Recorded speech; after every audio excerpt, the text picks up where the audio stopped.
Hello दोस्तों, Indian polity के इस वीडियो में आप सभी का स्वागत है। आज हम बिल्कुल बेसिक से संविधान सभा आपकी स्टार्ट करेंगे, जिसमें आपको इम्पोर्टेंट तथ्य और कुछ क्वेश्चन आंसर भी करवाए जाएंगे।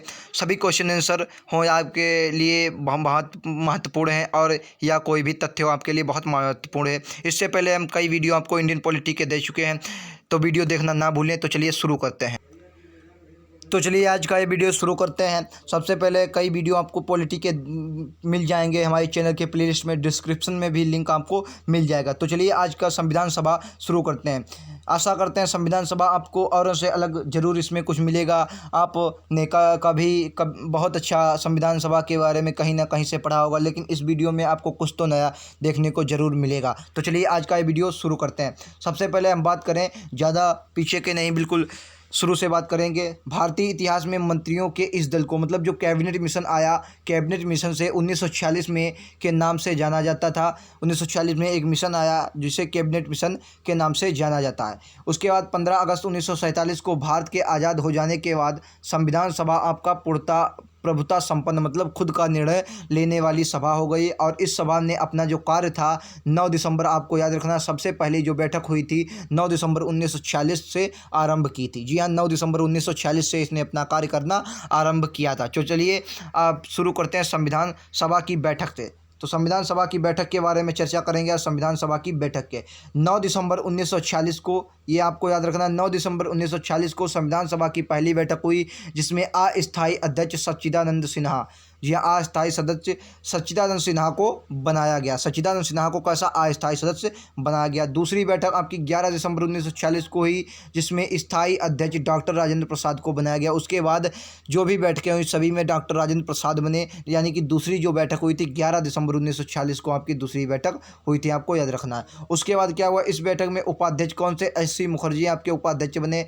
एच.सी. मुखर्जी आपके उपाध्यक्ष बने। संवैधानिक सलाहकार बी.एन. राव बने, आपको याद रखना, बी.एन. राव कौन थे, संवैधानिक सलाहकार थे। एच.सी. मुखर्जी आपके जो थे उपाध्यक्ष थे। ये आपको जो भी कैरेक्टर आते हैं ये आपको बहुत इंपॉर्टेंट है, आपको याद रखना। तीसरी बैठक जो हुई, तीसरी बैठक 13 दिसंबर 1946 को बुलाई गई, जिसमें नेहरू जी द्वारा उद्देश्य प्रस्ताव पेश किया गया। बहुत इंपॉर्टेंट क्वेश्चन है, उद्देश्य प्रस्ताव कब पारित हुआ, कौन सी बैठक हुई थी। जी हाँ, तीसरी बैठक हुई थी 13 दिसंबर 1946 को उद्देश्य प्रस्ताव पेश किया गया, जिसमें संविधान सभा ने 22 जनवरी 1947 को अपना लिया, मतलब अपना लिया था। इसमें संविधान सभा में इसे जोड़ लिया गया। कब जोड़ लिया गया, 22 जनवरी 1947 को। जी हाँ, 22 जनवरी 1947 को प्रस्तावना को, इसमें उद्देश्य प्रस्ताव यानी कि प्रस्तावना को अपने संविधान में जोड़ लिया गया। संविधान सभा के पहले अधिकृत वक्ता कौन थे, ये बात बहुत इंपॉर्टेंट है, आपको याद रखना है। वाकई में अगर आपने संविधान सभा को अच्छे से पढ़ा है तो आपको ये पता होगा कि संविधान सभा के पहले अधिकृत वक्ता डॉक्टर राधा कृष्ण जी थे। पहले वक्ता कौन थे, डॉक्टर राधा कृष्ण जी थे। तो इसकी प्रमुख बातें आइए आप लोग जानते हैं, हम लोग जानते हैं कि प्रमुख बातें इसकी कौन कौन सी। तो प्रमुख बातें में सबसे पहले बात करें, सर्वप्रथम 1885 में बाल गंगाधर तिलक ने भारतीयों के लिए संविधान की मांग की थी। सबसे पहले भारतीयों के लिए संविधान की मांग 1885 में की थी कि संविधान भारतीयों के लिए बनाया जा सके। उसके बाद 1922 में महात्मा गांधी ने इस मांग को दोहराया था। किसको, सिर्फ संविधान की मांग को ही दोहराया था। 1924 में मोतीलाल नेहरू ने और 1934 में एम.एन. राव ने व जवाहरलाल नेहरू ने इस मांग को फिर पुनः दोहराया। एक दल के रूप में सर्वप्रथम स्वराज्य पार्टी ने संविधान सभा की मांग की थी, संविधान की मांग की थी, ना कि संविधान सभा की। फिर से देखिए, स्वराज्य पार्टी किसने, एक दल के रूप में, क्वेश्चन आपसे पूछ दे एक दल के रूप में किसने मांग की थी, तो आपको याद रखना स्वराज्य पार्टी ने एक दल के रूप में मांग की थी, किसकी, संविधान की। ओके, उसके बाद जानकारी देते हैं। उसके बाद 1936 में कांग्रेस पार्टी ने इस मांग को दोहराया। कांग्रेस पार्टी दोबारा थी। आपसे अगर दल पूछ दिए तो 90% लोग कांग्रेस को ही टिक करेंगे, लेकिन नहीं, वो गलत हो जाएगा। स्वराज्य पार्टी ने सबसे पहले संविधान की मांग की थी। 1936 में आपको कांग्रेस ने मांग आपकी रखी थी। उसके बाद संविधान सभा के अध्यक्ष भारत के राज्यों की सभाओं के निर्वाचित सदस्यों द्वारा चुने गए थे। जो भारत के सदस्य थे वो किस प्रकार चुने गए, अप्रत्यक्ष रूप से चुने गए थे, भारत के चुने हुए सदस्यों के द्वारा चुने गए थे। चलिए आगे हम इसको आगे इसकी बात करें तो जवाहरलाल नेहरू, डॉक्टर राजेंद्र प्रसाद, सरदार वल्लभ भाई पटेल, श्यामा प्रसाद मुखर्जी, अब्दुल कलाम आज़ाद आदि ने इस सभा के प्रमुख सदस्य थे। मतलब इस सभा के प्रमुख सदस्य कौन थे? जवाहरलाल नेहरू, डॉक्टर राजेंद्र प्रसाद, सरदार वल्लभ भाई पटेल, श्यामा प्रसाद मुखर्जी, अब्दुल कलाम आदि सभा के प्रमुख सदस्य बने। अनुसूचित वर्गों में 30 से अधिक, क्वेश्चन देखिए, 30 से अधिक सदस्य इस सभा में शामिल हुए अनुसूचित वर्गों से। उसके बाद सच्चिदानंद सिन्हा इस सभा के प्रथम सभापति नियुक्त हुए थे। प्रथम सभापति कौन? प्रथम अस्थायी अध्यक्ष भी सच्चिदानंद सिन्हा थे और प्रथम सभापति नियुक्त किए गए कौन? सच्चिदानंद सिन्हा प्रथम सभापति नियुक्त किए गए थे। किंतु उनकी मृत्यु हो जाने के बाद डॉक्टर राजेंद्र प्रसाद को सभापति भी निर्वाचित हो गए। सभापति के रूप में भी डॉक्टर राजेंद्र प्रसाद ने कार्य किया। उसके बाद डॉक्टर भीमराव अंबेडकर को संविधान निर्माण करने वाली समिति का अध्यक्ष चुना गया। यानी कि कौन सी समिति का अध्यक्ष चुना गया? प्रारूप समिति के अध्यक्ष के रूप में डॉक्टर भीमराव अंबेडकर को चुना गया। बहुत अच्छी तरीके से आपको क्वेश्चन बूझा जाने वाला है। अगला क्वेश्चन है आपका संविधान सभा ने 2 वर्ष 11 माह 18 दिन में कुल 165 बैठकें बुलाई। कितनी बैठकें बुलाई? 165 बैठकें, कुल 165 आपके बैठकें बुलाई। सभी सभा की बैठकों में प्रेस जनता को भी स्वतंत्रता से भाग लेने की छूट थी। मतलब जनता भी जाती थी और प्रेस भी इसमें जाती थी। कोई भी बैठक होती उसमें आप स्वतंत्र थे। अगला है संविधान बनने में 64 लाख रुपये का खर्चा हुआ था। जी हाँ, 64 लाख रुपये का खर्चा हुआ था। कितना? 64 लाख। ये आपके क्वेश्चन बूझा नहीं जाएगा, लेकिन आपको जानकारी के लिए पता होना चाहिए 64 लाख रुपए का खर्चा हुआ था संविधान बनने के लिए। अगली आपके लिए कुछ समितियां, बहुत इंपॉर्टेंट समितियां आपको याद रखना। सबसे पहले समिति जो आपकी है प्रांतीय संविधान समिति, सरदार वल्लभ भाई पटेल। परामर्श समिति, सरदार वल्लभ भाई पटेल। सदन समिति, पट्टाभी सीतारमैया। संघ शक्ति समिति, पंडित जवाहरलाल नेहरू। संघ संविधान समिति, पंडित जवाहरलाल नेहरू। उसके बाद आगे आपकी आती है राज्य समिति, जो आपकी राज्य समिति आ गई पंडित जवाहरलाल नेहरू। नियम समिति, डॉक्टर राजेंद्र प्रसाद। संचालन समिति, डॉक्टर राजेंद्र प्रसाद। प्रारूप समिति, सब समितियों में से इम्पोर्टेंट आपकी जो है समिति उसको कहते हैं प्रारूप समिति। डॉक्टर भीमराव अंबेडकर इसके अध्यक्ष थे। उसके बाद आपकी जो अगली समिति आपकी आती है मूल अधिकार उप समिति, जेपी कृपलानी जी थे। सर्वोच्च न्यायालय समिति, एस वरदाचार्य थे। और अल्पसंख्यक उप समिति जो आती है एच.सी. मुखर्जी इसके अध्यक्ष थे। तो चलिए आगे आपका आता है संविधान सभा से संबंधित कुछ महत्वपूर्ण कालक्रम जो है आपको महत्वपूर्ण कालक्रम क्या है? माउंटबेटन योजना, बेवेल के स्थान पर माउंटबेटन, मतलब माउंटबेटन योजना के बारे में कुछ जानकारी देते हैं। बेवेल के स्थान पर माउंटबेटन भारत के नए वायसराय के रूप में नियुक्त किए गए। मुस्लिम लीग अलग देश चाहता था। माउंटबेटन, गांधी जी और अन्य लोग की मीटिंग हुई। भारतीय समस्या को देखते हुए माउंटबेटन ने 3 जून की योजना घोषित की। मतलब 3 जून की योजना बहुत इंपॉर्टेंट है। 3 जून की योजना कब घोषित हुई? 3 जून की योजना किसने घोषित की थी? माउंटबेटन ने घोषित की थी। इस योजना का प्रावधान था कि भारत में 2 टुकड़े होंगे, दूसरा टुकड़ा पाकिस्तान होगा। भारत में 2 टुकड़े होंगे, दूसरा टुकड़ा होगा कौन सा? दूसरा टुकड़ा आपका पाकिस्तान होगा। अगला को आगे बात करें तो उसमें आता पंजाब और बंगाल के विभाजन के लिए जनमत संग्रह कराया जाएगा और जो रियासत है वो अपनी इच्छा अनुसार भारत या पाकिस्तान में शामिल हो जाए। मतलब जनमत संघ कराया जाएगा। उसके बाद अगर कोई रियासत बचती है वो अपने इच्छा अनुसार जिसमें जाना चाहे जा सकती है। ये आपकी 3 जून की योजना में बात कही गई। उसके बाद कहा गया भारत और पाकिस्तान के राष्ट्रमंडल की सदस्यता से त्याग का अधिकार होगा। भारत और पाकिस्तान को राष्ट्रमंडल की सदस्यता से त्याग का अधिकार होगा। यह योजना कांग्रेस और मुस्लिम लीग ने स्वीकार कर ली। फिर भारतीय स्वतंत्रता अधिनियम पारित हुआ। उसके बाद आपका क्या हुआ? भारतीय स्वतंत्रता अधिनियम पारित हो गया। उसके बाद भारतीय स्वतंत्रता अधिनियम के बारे में थोड़ी जानकारी जरूर हम लेंगे। क्या कहते हैं, क्या होता है भारतीय स्वतंत्रता अधिनियम? जुलाई 1947 को एक विधेयक पेश किया गया। वह विधेयक भारतीय स्वतंत्रता के अधिनियम के रूप में 18 जुलाई 1947 को पारित हुआ था। जी हाँ, 18 जुलाई 1947 को पारित हुआ। इसमें शर्तें क्या थीं? शर्तें देखते हैं। पहली शर्त क्या था? 15 अगस्त 1947 को भारत तथा पाकिस्तान की स्थापना की जाएगी। भारत अलग होगा, पाकिस्तान अलग होगा। कब होगा? 15 अगस्त 1947 को। फिर कहा गया कि नया संविधान जब तक बन ना जाए तब तक 1935 के अधिनियम के मध्य से ही सरकार अपना कार्य करेगी। 1935 में जो भी अधिनियम बना था उसके रूप में ही कार्य करेगी। जब तक संविधान नहीं बन जाएगा तब तक सरकारें 1935 के अधिनियम के द्वारा ही कार्य करेंगी। उसके बाद जो तीसरी शर्त थी, कहा गया था ब्रिटिश क्राउन का भारतीय रियासतों पर प्रभुत्व खत्म हो जाएगा। जो भी ब्रिटिश मतलब क्राउन है उसका भारतीय रियासत प्रभुत्व भी खत्म हो जाएगा। भारत में सचिव का पद खत्म हो जाएगा। भारत में सचिव का पद खत्म हो जाएगा। उसके बाद 15 अगस्त 1947 को भारतीय स्वतंत्रता संग्राम अधिनियम लागू होते ही भारत आज़ाद मुल्क हो गया और वर्षों से गुलाम रहा भारत अब प्रभुत्व संपन्न हो गया। जी हाँ, प्रभुत्व संपन्न हो गया। उधर मुस्लिम लीग ने लियाकत अली को प्रधानमंत्री और जिन्ना को गवर्नर जनरल बनाया। जी हाँ, जिन्ना को पाकिस्तान ने लियाकत अली को प्रधानमंत्री और जिन्ना को आपका गवर्नर बनाया। इधर उधर भारत के कांग्रेस ने नेहरू जी को प्रधानमंत्री और माउंट बेटन को भारत का गवर्नर बनाया। जी हाँ, माउंट बेटन को भारत का गवर्नर बना दिया। भारतीय संविधान की उद्देशिका मतलब भारतीय संविधान का जो उद्देशिका क्या थी, उद्देशिका के बारे में थोड़ी जानकारी जरूर हम लेंगे। कहते हैं हम भारत के लोग भारत को एक संपूर्ण प्रभुत्व संपन्न समाजवादी पंथ निरपेक्ष लोकतंत्रात्मक गणराज्य बनाने के लिए तथा उसके समस्त नागरिकों को सामाजिक आर्थिक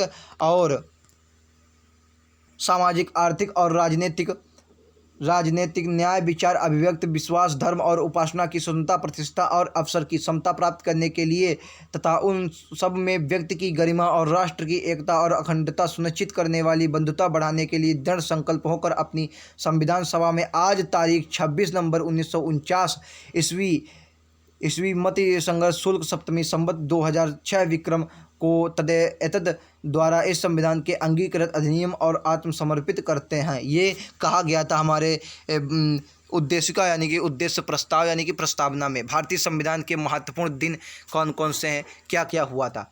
पहली बात, सबसे पहली जो बैठक हुई थी 9 दिसंबर 1946 को संविधान सभा की पहली बैठक हुई, जिसके सच्चिदानंद सिन्हा अस्थायी सदस्य हुए। 11 दिसंबर 1946 को डॉक्टर राजेंद्र प्रसाद स्थायी सदस्य बनाए गए। दूसरी बैठक आपकी हुई 13 दिसंबर 1946 को जवाहरलाल नेहरू ने उद्देश्य प्रस्ताव इसमें पास किया था। अगले बात 22 जनवरी 1947 को, जी हाँ 22 जनवरी 1947 को संविधान सभा द्वारा उद्देश्य प्रस्ताव स्वीकृत कर लिया गया। 22 जुलाई 1947 को राष्ट्रीय ध्वज अपनाया गया। कब अपनाया गया? 22 जुलाई 1947 को राष्ट्रीय ध्वज अपनाया गया। उसके बाद आपका क्या आता है कि 29 अगस्त 1947 को प्रतिरूप समिति का गठन हुआ। डॉक्टर बी आर अम्बेडकर प्रतिरूप समिति के अध्यक्ष निर्वाचित हुए। 26 नवंबर 1947 को संविधान द्वारा संविधान सभा को अंगीकृत किया गया।